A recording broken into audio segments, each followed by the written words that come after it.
Hello, everyone. I hope that you can hear me and see me well. I mean, not me, but my screen at least. I'm very happy to have you all here, especially the ones who are here live, but also the ones who are rewatching this after it was recorded. So before we would start, I wanted to introduce myself. My name is Esther. I'm one of your IGB responsibles in the ECB of AIESEC in Italy. I'm originally from Hungary, but now I'm doing my GT in Italy. And yes, today I brought to you the second part of the ECB webinars, which is going to be about first a short recap of the standards and then about the standards auditing. So yes, just some basic information. If you have any questions, feel free to write me anytime or write us, any of us from the ECB. On the last slide, you can see our contact information. But if you are live and you have a question right now, you can also write me in the chat box, and I will read it out loud and I will answer you. Let me see if there's any other basic information. No, I don't think so. So first, I want to show you this picture that I'm sure that you have already seen, and this is not the last time you're going to see it. I think. Wait, let me see. Is it okay? So yes, this picture is about the AIESEC standards, the standards that we provide to each and every exchange participant that we have in our programs. And these are the 6 kind of promises that we make for our EPs. And just very quickly, I wanted to go through them and just highlight 1 or 2 things in connection with them. So for example, the personal goal setting is something that should make the EP think about his motivation and his goals about this whole program. It's something that people usually forget or don't take that seriously, but it's our responsibility to make the EPs really think about it, go deeper in their self, and then following through this during the whole program. The second one is the OPS. If you check one of our other materials that I will link in the description of this video, there are some compulsory elements of the outgoing preparation seminar. So those are the things that you must include. Other than that, it's kind of flexible what you want to talk about or develop about your people. And then the expectation setting, it's the responsibility of the incoming side, if as you know. One very, very important thing is that it should be done before the EP arrives to the host country. It's really, really important, and it's sometimes, or most of the times, mistaken in the timeline. So you need to talk about the expectation, or you need to set the right expectations with the EP before he arrives to the destination country in order to be able to react on them. Okay, IPS. It's kind of the same as the OPS. It has some compulsory elements. Another tip here maybe is that you can align with the outgoing side to kind of have the same topics or to try to build on each other's topics. Development spaces with opportunity provider. It's a standard that most of the people are very much afraid of because it's a bit difficult to deliver.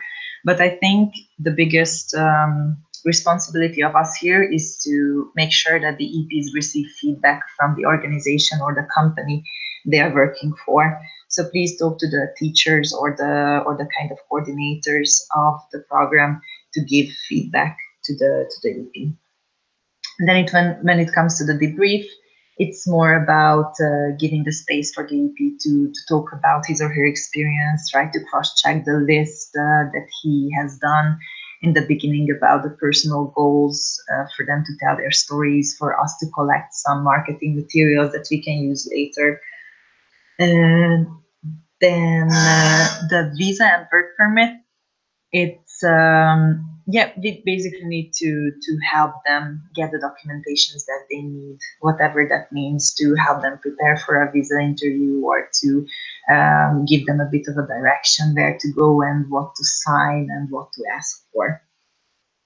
Then the arrival pickup is one thing that is important here, that it's not necessarily at the airport. So a pickup can happen anywhere in your city. The only thing is that you need to tell clearly to the person where to go and how he or she can get there.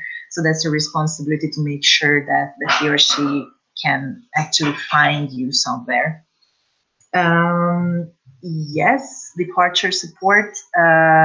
It's about giving information on how to leave the country, what are the legal terms that they need to do if they need to close a bank account, or if there are anything like this. About the job description, we only need to make sure that whatever was written on EXPA is corresponding to what the EP is doing. So please check on your EPs from time to time, asking what you're doing, how is your job, are you satisfied with what you're doing, and things like that. The duration, it's non-negotiable, so you cannot just go for a holiday in the middle of your project. You need to be clear on this when you set the expectations. Working hours are the same, they need to respect that. First day of work is that we need to make sure that they arrive to the location of the work safely. Here, it's important that it doesn't necessarily have to be you to go and escort the EP, but it needs to be an AIESEC representative. So if it's the host family, that's fine. If it's one of the teachers picking up the EP, that's also fine. You just need to make sure that someone is bringing the EP to the place.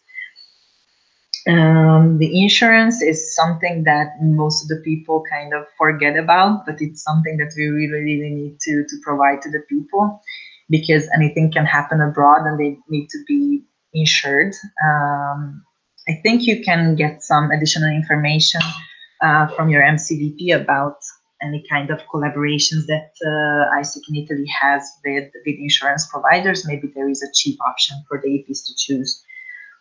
When it comes to the accommodation, we need to make sure that it corresponds to what was written in the opportunity. So you need to check on the EP how the accommodation was provided, or if you're in the incoming side, you need to make sure that you give the right expectation and the right information about the accommodation before the EP arrives.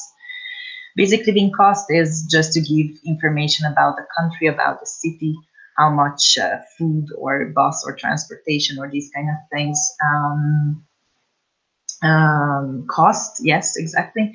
And yeah, to make sure that they have a very basic information on the country. But I will not go deeper. If you want to get more detailed knowledge about this, you can check out those materials that I will link in the description of this video later. But now let's go for the audit. First, the why of the audit.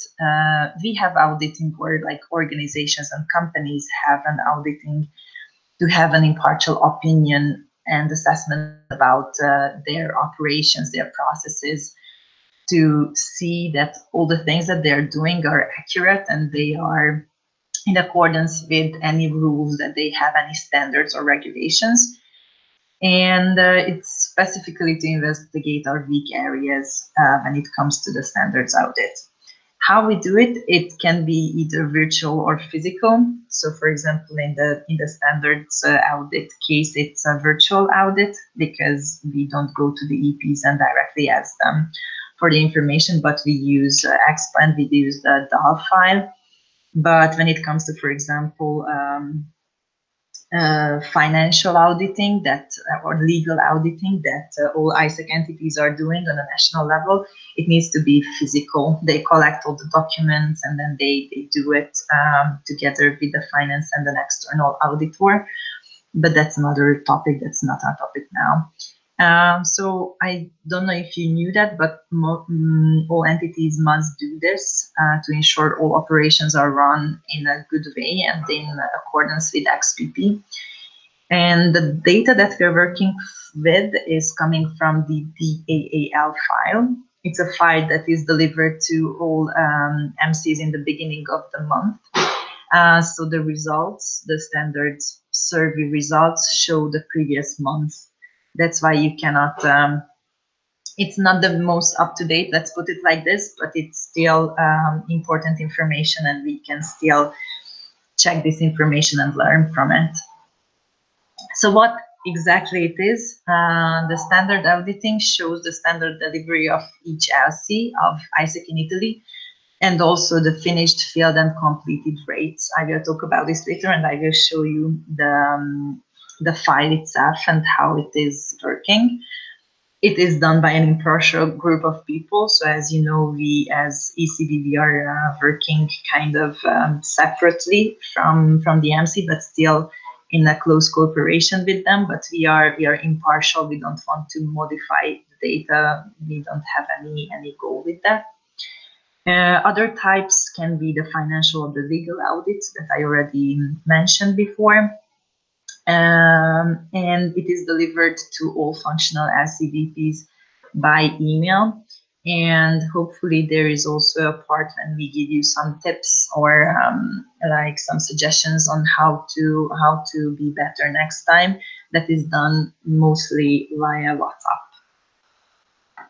So in the next couple of pages, because you will get this PPT in a booklet format, you can see some screenshots of the auditing dashboard file, but now I have it open. So let me just switch my screen, and then I can check how to,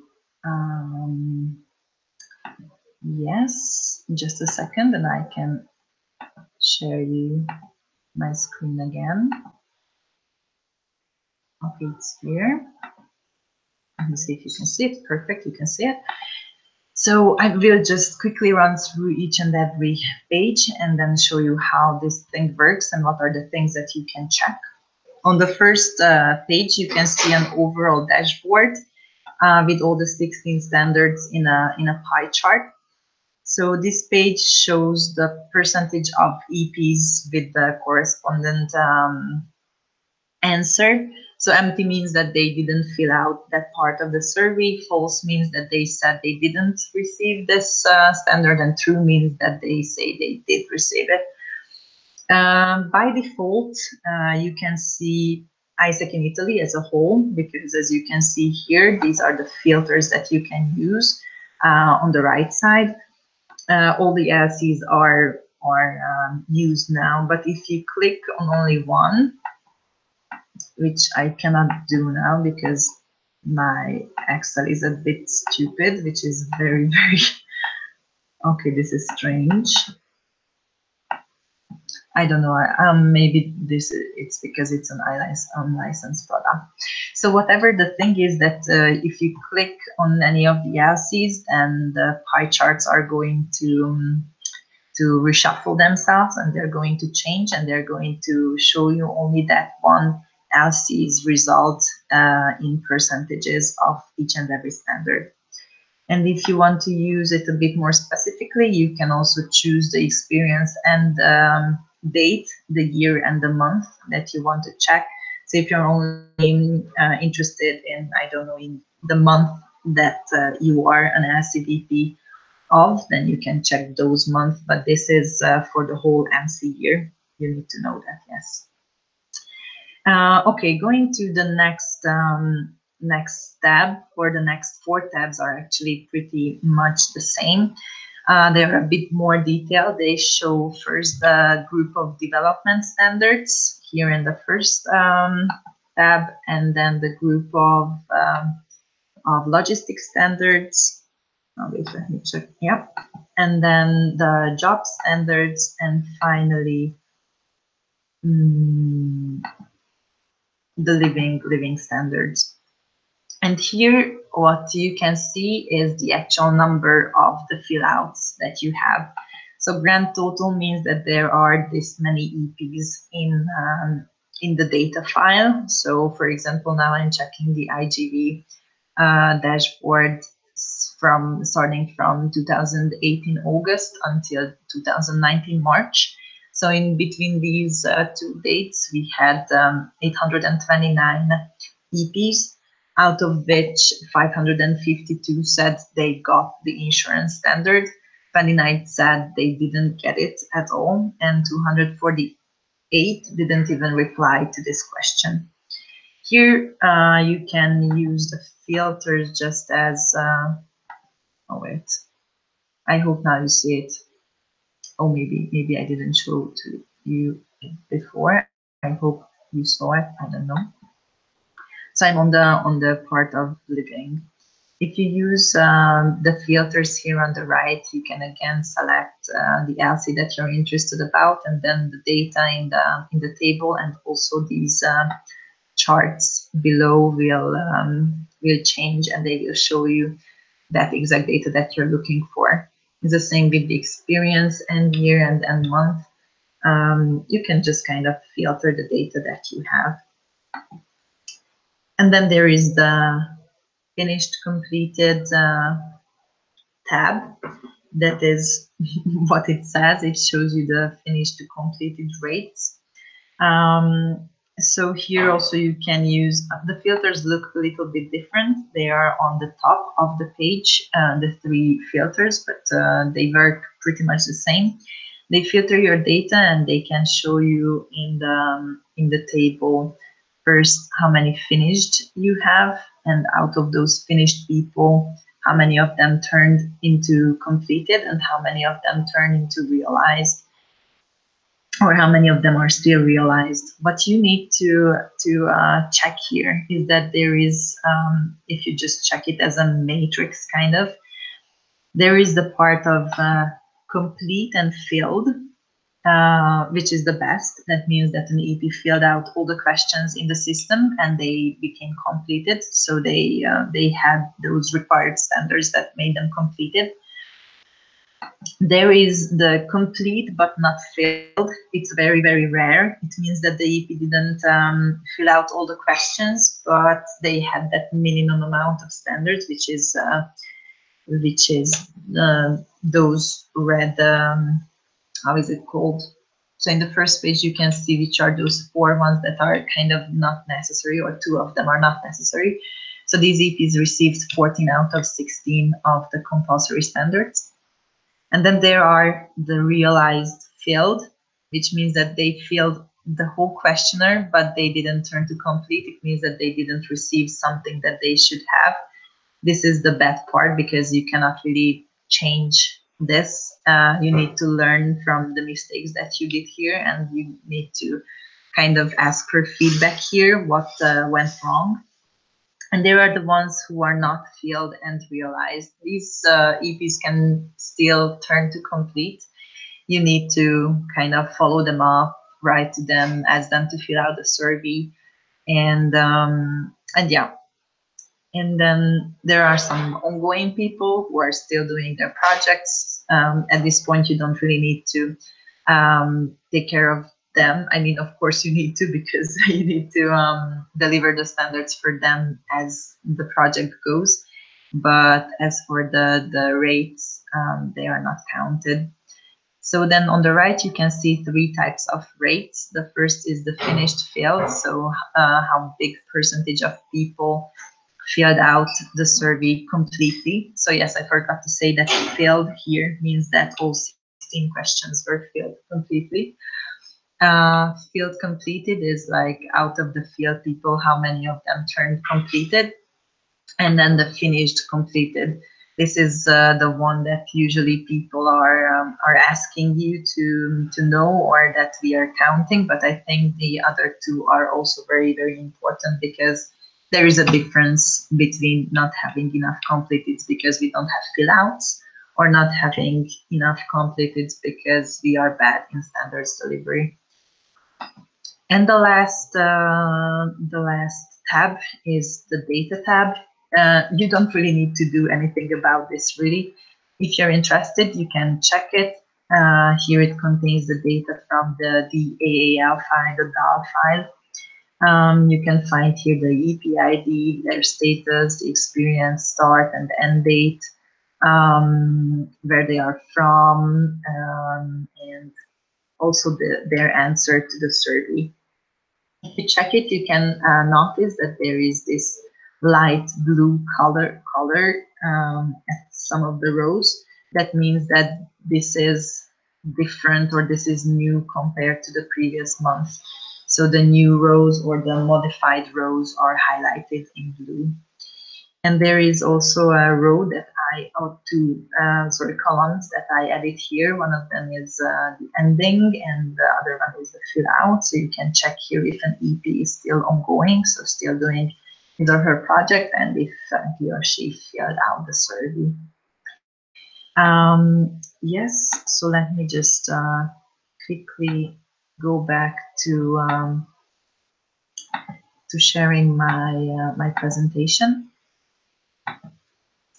By the way, if you start using your this dashboard and you feel like you have a cool idea how to update it or how to make it a bit more easier to use, or how to make it contain more useful data, then just please just let me know.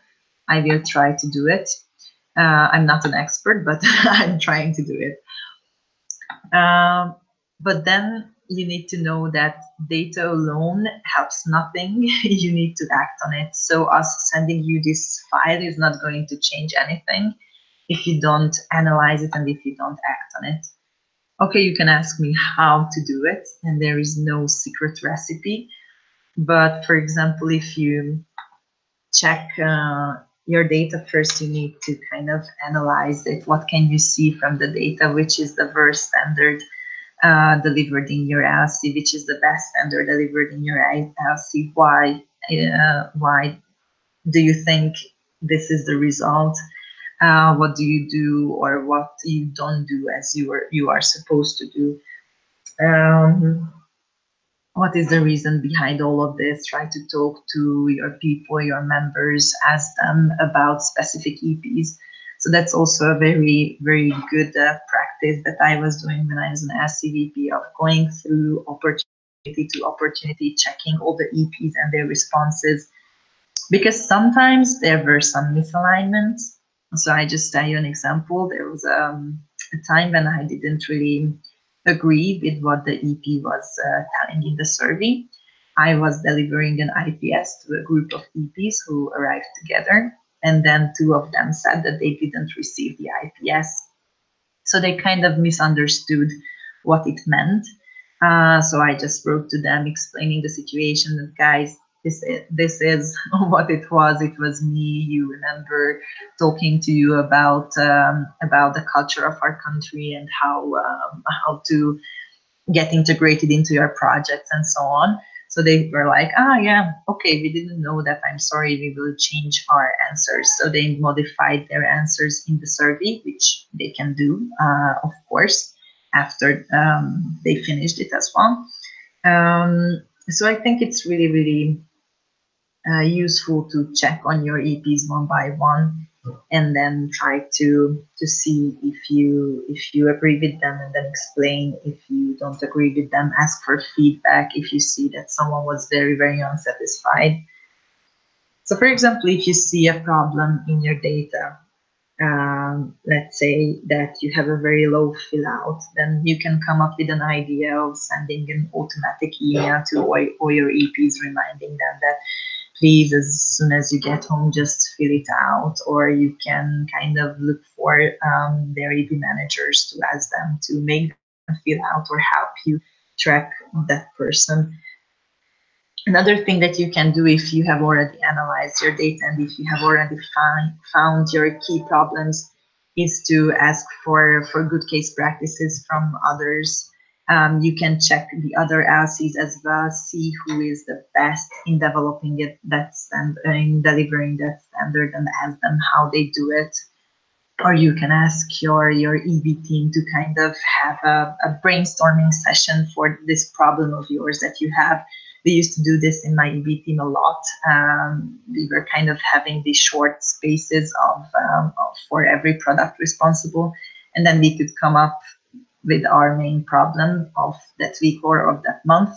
And then together we kind of brainstormed on what can be done, and it was really, really helpful.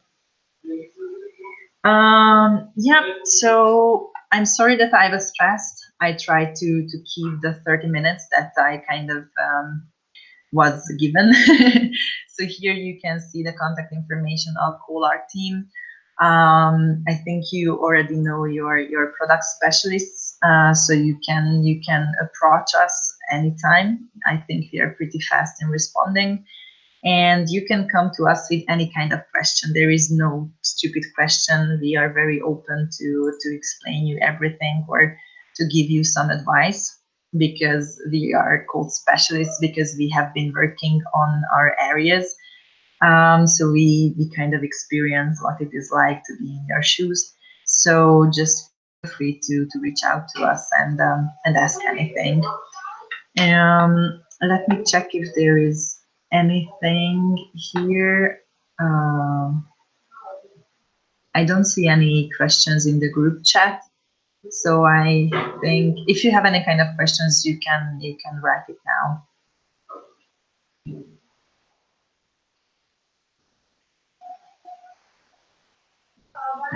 Okay, I don't see anything. So I hope that means that everything is pretty clear. If not, just write us anytime. Thank you very much for your time, and hope to see you soon. Bye bye.